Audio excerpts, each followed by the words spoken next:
Hello दोस्तों, मैं हूं आपका अपना द बुक गाय और आज मैं आपके लिए लेकर आया हूं रिच डैड पुअर डैड की हिंदी समरी। तो चलिए शुरू करते हैं। सामान्य जीवन में हम अपने समय को मैनेज नहीं कर पाते हैं, जिसका परिणाम हमें भविष्य में मिलता है।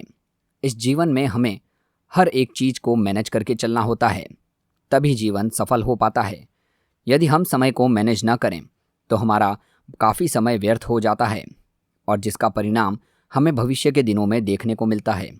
उसी प्रकार यदि हम पैसे का मैनेजमेंट न करें तो हमें काफ़ी समस्याओं का पालन करना पड़ सकता है। मैं आपको इस समरी में पैसों के मैनेजमेंट के बारे में rich dad poor dad book के माध्यम से विस्तार से बताता हूँ। Rich dad poor dad Robert T Kiyosaki ने लिखी है, जिसमें पैसों का मैनेजमेंट करना बहुत अच्छी तरह से बताया गया है और यह भी बताया गया है कि अमीर लोग और गरीब लोग अपने बच्चों को कैसे पैसे का मैनेजमेंट करना सिखाते हैं तथा पैसों के बारे में क्या क्या बताते हैं। दुनिया में हर व्यक्ति अमीर बनना चाहता है। वह भी चाहते हैं कि उनके पास अच्छी गाड़ी हो, अच्छा घर हो और उनका बिजनेस अच्छा चलता रहे, अच्छा कमाएं और अच्छा खाएं। परंतु कुछ लोग अमीर बन जाते हैं, लेकिन कुछ लोग अमीर नहीं बन पाते। शायद उनके सपने अधूरे रह जाते हैं। सब चाहते हैं कि उनके पास करोड़ों रुपया हो, परंतु वह अमीर क्यों नहीं बन पाते हैं? उसका कारण है कि वह पैसों को मैनेजमेंट नहीं करना जानते। उन्हें नहीं पता होता कि पैसे का मैनेजमेंट कैसे किया जाता है। इसी कारणों से आदमी अमीर नहीं बन पाते। जो लोग अमीर होते हैं उनको पैसे के मैनेजमेंट के बारे में अच्छा सा ज्ञान होता है। वह पैसों को मैनेज करना अच्छी तरह से जानते हैं और वह पैसों को अच्छी जगह इन्वेस्ट करते हैं जहां उनको लाभ हो। इसलिए अमीर और भी अमीर बन जाते हैं। Rich dad poor dad. Now हम स्टार्ट करेंगे हिंदी समरी। बचपन में हमारे माता पिता द्वारा हमें बताया जाता है कि यदि हम अच्छे से पढ़ लेंगे और अच्छे नंबर प्राप्त करेंगे तो हमें जीवन में अच्छी नौकरी मिलेगी, जिसमें हम बहुत सारा धन कमा सकते हैं। लेकिन दुनिया में कई ऐसे लोग हैं जिन्होंने बहुत सारी पढ़ाई की है, उनके पास कई डिग्रियां हैं और अच्छी खासी जॉब भी कर रहे हैं, परंतु उनकी आर्थिक स्थिति मजबूत नहीं है। उनके पास पैसों की कमी है, वह अच्छा घर नहीं ले सकते, उनके पास गाड़ी भी नहीं है। ऐसा क्यों होता है? तथा दूसरी तरफ ऐसे लोग होते हैं जो कम पढ़े लिखे होते हैं, उनके पास जॉब भी नहीं होती है और न ही जॉब के लिए इधर उधर भटकते हैं, पर फिर भी अमीर लोगों में गिने जाते हैं। यदि हम उदाहरण के रूप में जानें तो आज जो भारत के सबसे बड़े अमीर व्यक्तियों में गिने जाते हैं धीरूभाई अंबानी, जिन्होंने बहुत कम पढ़ा लिखा लेकिन आज भी बहुत अमीर आदमी हैं। अगर हम बात करें तो पढ़ाई लिखाई से लोग अमीर नहीं बनते, तो बिल्कुल ऐसा नहीं है। यह सोच बिल्कुल ही अमीर नहीं बनाती, बल्कि हमें फाइनेंशियल मैनेजमेंट आना चाहिए। हम किस तरह फाइनेंशियल मैनेजमेंट करके अमीर बन सकते हैं, यह बात इस डॉक्टर रॉबर्ट कियोसाकी पुस्तक रिच डैड पुअर डैड में बताई गई है। रॉबर्ट टी कियोसाकी के बारे में बात करें तो उनके दो पिता थे। एक पिता बहुत ज़्यादा अमीर थे तथा दूसरे पिता बहुत गरीब थे। जब आप पूछेंगे दो पिता कैसे हो सकते हैं, तो जी हाँ, जो इनके असली पिता थे वह बहुत गरीब थे और बहुत पढ़े लिखे थे। उनके पास काफ़ी डिग्रियां थी, परंतु जो उनके दूसरे पिता थे वह अपने बेस्ट फ्रेंड के पिता को ही अपना पिता मानता था, जो बहुत ज़्यादा अमीर हैं और अपने क्षेत्र में काफ़ी सफल हैं। उनके दोनों पिता ने साथ में ही पढ़ाई की। उन्होंने कड़ी परिश्रम और कड़ा मेहनत किया, परंतु अमीर पिता ने पढ़ाई बीच में ही छोड़ दी, बल्कि जो गरीब पिता थे उन्होंने पढ़ाई जारी रखी। लेकिन अपने अपने क्षेत्रों में दोनों ने काफ़ी मेहनत करके अपनी सफलता प्राप्त की। लेकिन दोनों पिता के बीच में पैसा कमाने की राय बिल्कुल अलग थी। आइए जानते हैं दोनों पिता के बीच पैसों के मामले में क्या क्या राय थी। सकारात्मक सोच। रॉबर्ट टी कियोसाकी के पहले गरीब पिता रॉबर्ट को समझाते थे कि कोई भी वस्तु या कोई भी ऐसी चीज़ नहीं खरीद सकता, उसके अंदर ऐसी काबिलियत नहीं है। परंतु दूसरे पिता उसी से कहते हैं, यदि तुम कोई वस्तु नहीं खरीद सकते तो उसका कारण ढूंढो कि कैसे कोई नहीं खरीद सकता। यदि तुम्हें वह प्राप्त करनी है तो उसे कैसे खरीद सकती हो। इन प्रश्नों के उत्तर ढूंढो। गरीब पिता की सोच नकारात्मक थी।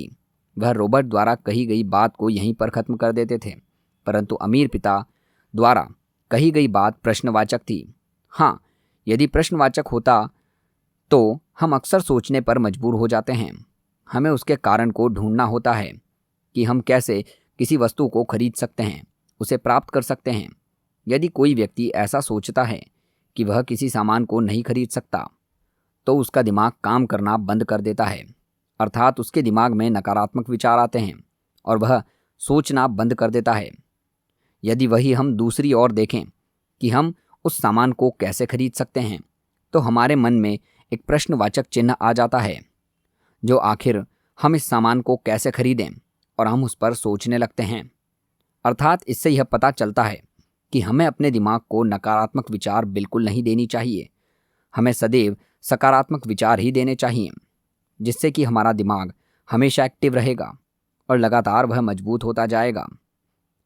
जीवन में जोखिम लेना। रॉबर्ट के गरीब पिता रॉबर्ट से कहते थे कि जीवन में जोखिम नहीं लेने चाहिए, अच्छे से पढ़ाई करना चाहिए और अच्छे मार्क्स लाकर अच्छी जॉब करनी चाहिए, और यदि तुम्हारे जीवन में अमीर बनना लिखा है तो तुम अमीर बनोगे, अन्यथा नहीं। वहीं दूसरी तरफ रॉबर्ट के दूसरे पिता कहते हैं, यदि तुम्हें जीवन में कुछ करना है तो जोखिम अर्थात रिस्क लेना अवश्य पड़ेगा। आप अपनी पढ़ाई पूरा करें, परंतु पढ़ाई के साथ साथ आपको फाइनेंशियल मैनेजमेंट भी आना चाहिए, पैसों का मैनेज करना आना चाहिए। संपत्ति और दायित्व में अंतर का ज्ञान हो। हमें जीवन में संपत्ति और दायित्व का विशेष ध्यान रखना चाहिए, क्योंकि संपत्ति से धन की बढ़ोतरी होती है तथा दायित्व से धन की कमी होती है। इस पर विशेष ध्यान देना चाहिए। यदि आप जीवन में अधिक पैसा कमाना चाहते हैं और बहुत अमीर बनना चाहते हैं, तो आप अपनी संपत्ति बनानी चाहिए, जैसे जमीन खरीदना चाहिए, सोना व आभूषण बनवाने चाहिए। और यदि आप यह सब नहीं करते तो आप लोन लेते हैं, गाड़ी लोन पर लेते हैं, घर लोन करवाते हैं, और आप जीवन में कभी अमीर नहीं बन पाएंगे, आप गरीब ही रहेंगे। 1/4% हिस्सा अपने लिए रखें। रॉबर्ट के दूसरे पिता कहते हैं कि यदि तुम काम करते हो तो तुम्हें उसका 1/4% हिस्सा अपने लिए रखना चाहिए, जिससे कि तुम्हारी आय प्राप्त हो सके तथा उसे खुद को इम्प्रूव करने में लगाना चाहिए। गलतियों से सीख लें।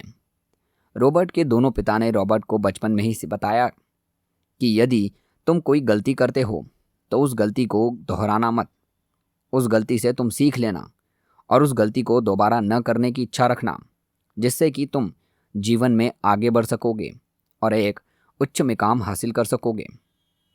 पैसे के लिए काम करना।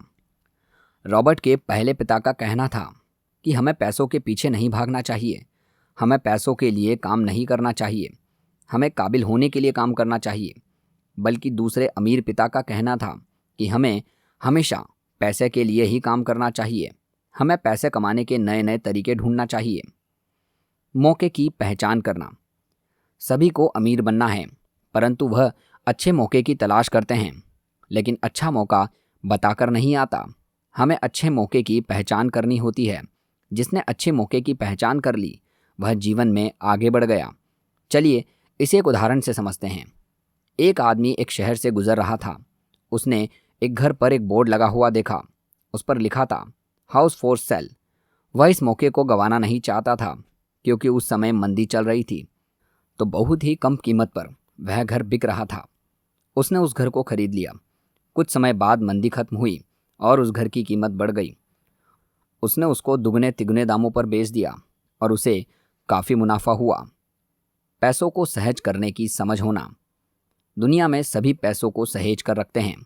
सबको पैसा सहेज कर रखना बहुत अच्छी तरह से आता है, पर यहाँ इसका अर्थ यह नहीं है कि पैसे एक अलमारी या गुल्लक में रखना हो या बैंक में रखना हो। अर्थात सहज का अर्थ क्या है कि हमें पैसे कहाँ पर इन्वेस्ट करना है, कहाँ पर खर्च करना है, जिससे कि हमारी आय बनी रहे और हम पैसे को इन्वेस्ट करते रहें। तो हमें इस बात को समझना चाहिए कि पैसे कहाँ पर इन्वेस्ट करना चाहिए और कहाँ पर नहीं। यदि इन्वेस्ट अच्छी जगह पर होगी तो इनकम अच्छी होगी। तो दोस्तों, ये थी छोटी सी समरी रॉबर्ट कियोसाकी की पुस्तक रिच डैड पुअर डैड की। दोस्तों, आपको ये समरी कैसी लगी नीचे कमेंट्स में ज़रूर बताइए। और अगर आपको ये वीडियो अच्छी लगी तो इस वीडियो को लाइक और चैनल को सब्सक्राइब करना ना भूलें, क्योंकि और भी प्यारी प्यारी समरीज़ आपके लिए मैं लेकर आता रहूँगा। मिलते हैं अगली वीडियो में अगली समरी के साथ। धन्यवाद।